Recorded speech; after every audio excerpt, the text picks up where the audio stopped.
수출 인허가 과정 실무에서 주의해야 할 사항 중 라벨링과 광고에 대해서 좀 더 자세히 말씀드리겠습니다. 먼저 라벨 주의사항입니다. 화장품 완제품의 법정 표시사항은 약기법과 공정경쟁규약 등의 규정에 따르며 이와 같은 항목이 필요합니다. 구체적으로 설명을 해드리자면 제조 판매업체 정보에는 회사명과 주소가 포함되어야 하고 제품 판매명은 7포인트 이상으로 표시 크기도 지정되어 있습니다. 그 외에 약기법은 아니지만 자원 유효활용 촉진법에 따른 용기 식별 표시는 6포인트 이상으로 표시해야 합니다. 사용기한은 제품의 유효기간이 3년 이하인 경우에 표시하여야 하며 문의처에는 반드시 전화번호가 필요하고 아직 이메일이나 홈페이지만 기재하는 것은 인정되지 않습니다. 그 외에 10ml 이하 소용량 제품은 일부 표시사항 생략이 가능하다는 거 기억해 주시기 바랍니다. 표시사항에도 주의해야 할 점이 있다고 하죠. 그렇습니다. 일본에서는 화장품에 대해 성분란이 아닌 곳에 성분명을 별도로 기재하면 해당 성분이 유효 성분으로 오인되어 의약부의품으로 간주할 가능성을 경계합니다.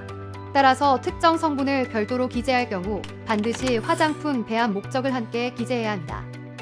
또한 해당 배합 목적은 화장품에서 인정된 효능 범위, 즉 앞에서 살펴본 일반 화장품에 소구할 수 있는 56가지 효능 효과를 벗어나서는 안 됩니다. 어떤 예시가 있는지 함께 알아볼까요? 알로에 성분이 함유되어 있을 경우 촉촉한 성분 알로에 배합 또는 알로에 성분 등으로 표시해야 합니다. 히알루론산 고함량 등의 표현은 의약부의품으로 오해될 수 있어 사용할 수 없으며 이 경우에 사용할 수 있는 올바른 표현은 보습 성분 히알루론산 함유입니다. 또 다른 예로 화장품 광고에서 콜라겐이 주름을 개선한다라는 표현도 특정 성분 강조와 더불어 효능 보장으로 받아질 수 있으므로 사용할 수 없습니다. 또한 가수분해 밀을 포함한 밀 유래 성분이 포함되었을 경우 밀 유래 성분명 및 밀 유래라는 내용을 표시해야 합니다. 물론 해당 성분을 특정할 수 있는 경우에는 성분명만 표시해도 됩니다. 그 외에 코치닐 성분 포함 시에는 구체적인 포함 내용을 기재하고 소 등 유래 성분 함유 시에는 가수분해 콜라겐 속, 철엄소 등의 동물 종명 관련 정보를 기재해야 합니다. 참고로 우유, 라놀린 등 성분 명칭에서 유래 동물종을 분명히 알 수 있는 경우에는 유래 동물명 표시를 생략할 수 있으며 출발 원료로부터 그 유래 원료종을 분명히 알 수 있는 경우에는 출발 원료명을 기재하여 소 등의 유래 원료임을 기재할 수 있습니다. 광고 관련 규정에 대해서도 알아보겠습니다. 일본에서 화장품 광고와 관련된 규정은 여러 가지가 있지만 가장 중요한 것은 화장품 관할 법령인 약기법입니다. 약기법 제66조 제1항에 따르면 누구든지 의약품, 의약부의품, 화장품, 의료기기 또는 재생의료 등 제품의 명칭, 제조 방법, 효능, 효과 또는 성능에 관하여 명시적, 암시적으로 허위 또는 과대글을 광고하거나 기술하거나 유포해서는 안 된다고 규정하고 있습니다. 예를 들어 광고에서 사용자 만족도 99%라는 표현은 근거 부족으로 과장 광고로 간주하며 주름 개선이나 미백 효과, 잡티 제거 등의 표현은 의약부의품으로 간주해 화장품의 분류에 속하지 않습니다. 그 외에 공정경쟁규약과 화장품 표시에 관한 공정경쟁규약을 참고해야 하며 법정 의무사항은 아니지만 JCIA 자주 기준으로 화장품 등의 인터넷 상위 광고 기준, 메이크업 화장품의 광고 표현, 효능평가 완료라고 제품에 표기하는 것에 대한 기준, TV 신문 잡지 광고에 있어서의 설명문 등이 있습니다.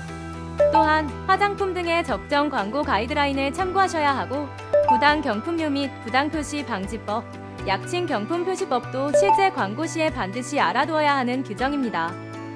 광고 규정에는 더 세심히 신경 써야 할 주의사항이 있습니다. 함께 정리해 보겠습니다. 1998년에 발표된 의약감 제148호에 따르면 아래의 세 가지 사항 모두에 해당하면 일본에서 약기법에 따른 광고로 간주합니다. 그 세 가지는 첫째, 고객을 유인, 즉 고객의 구매 의욕을 증진하려는 의도가 분명한 경우, 둘째, 특정 의약품 등의 상품명을 분명히 할 경우, 셋째, 일반인이 인지할 수 있는 상태인 경우입니다. 광고 매체는 TV, 라디오, 신문, 잡지, 포스터, 점포 POP, 팸플릿, 전단, 이벤트나 전시회, 5개 광고, 웹사이트 광고, 소셜미디어, 전자메일 등이 포함되고 제품에는 용기, 포장, 첨부 문서 등이 포함됩니다. 또 하나 중요한 점. 일본에서 화장품에 대해 임상 데이터나 실험 결과 사례를 제시하며 광고하는 것은 소비자가 안전성에 대해 오해하거나 효능 효과를 보증하는 것에 해당하기 때문에 원칙적으로는 사용하지 못한다는 사실. 따라서 비포 애프터 사진은 원칙적으로 금지지만 비듬 두피 사진처럼 세정, 청결 효과를 보여주는 경우에는 허용됩니다. 이와 마찬가지로 시각적 증명 방식은 허용되지 않아 비교 그래프나 효과 보장 이미지도 모두 사용이 금지되어 있습니다. 그 외에 건조로 인한 잔주름이 눈에 띄지 않는 효능 화장품의 경우 사용 전, 사용 후 사진은 사용 불가하지만 제품의 효능 평가 시험 완료라고 표시할 수는 있습니다. 임상 데이터 강조, 연예인 후기, 소비자 리뷰 강조도 위험합니다. 우리나라에서는 임상 실험으로 제품의 효능을 증빙하여 제품에 표시하는 경우가 있지만 일본에서는 화장품에 임상 실험으로 입증이라는 표현을 쓰실 수 없습니다. 또한 사용자 의견을 게시할 때 효능 및 효과의 범위에 해당하는 표현은 사용 불가하며 사용감과 메이크업 효과 정도만 표시할 수 있다는 점 주의해 주십시오. 이외의 주의사항과 중요한 팩트들을 퀴즈를 통해 알아볼까요? 화장품 기준 착색제는 사용에 제한이 없다. 정답은 X. 화장품 기준 중 착색제가 해당되지 않는 것을 볼 수 있는데요. 가능 허용 착색제 목록은 의약품 등에 사용할 수 있는 타르색소를 정하는 후생 노동 성령을 참고해 주세요. 일본 규정에 맞지 않는 표시 사항이 있다면 제품을 재생산에 처음부터 신고해야 한다. 정답은 X. 표시사항만 규정에 맞지 않는다면 일본어 표시사항이 작성된 라벨로 가리거나 눈에 띄지 않게 스티커로 가려주면 됩니다. 의약 부외품의 해외 공장은 반드시 실사를 받아야 한다. 정답은 X.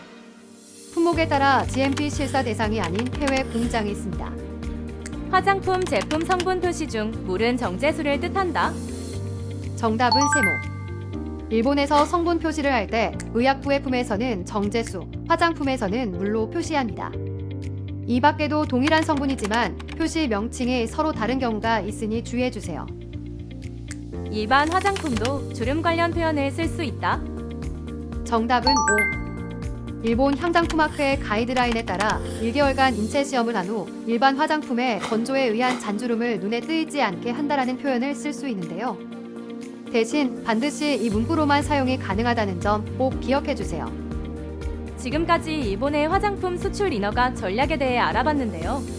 깐깐한 기준으로 화장품 수출 인허가 전략이 어려울 수 있지만 우리나라와 밀접한 뷰티 트렌드를 갖고 있는 만큼 우리 기업의 성공 전망 또한 밝을 것으로 예상됩니다. 일본에서의 성공적인 K-뷰티 진출을 응원하며 시청해주셔서 감사합니다.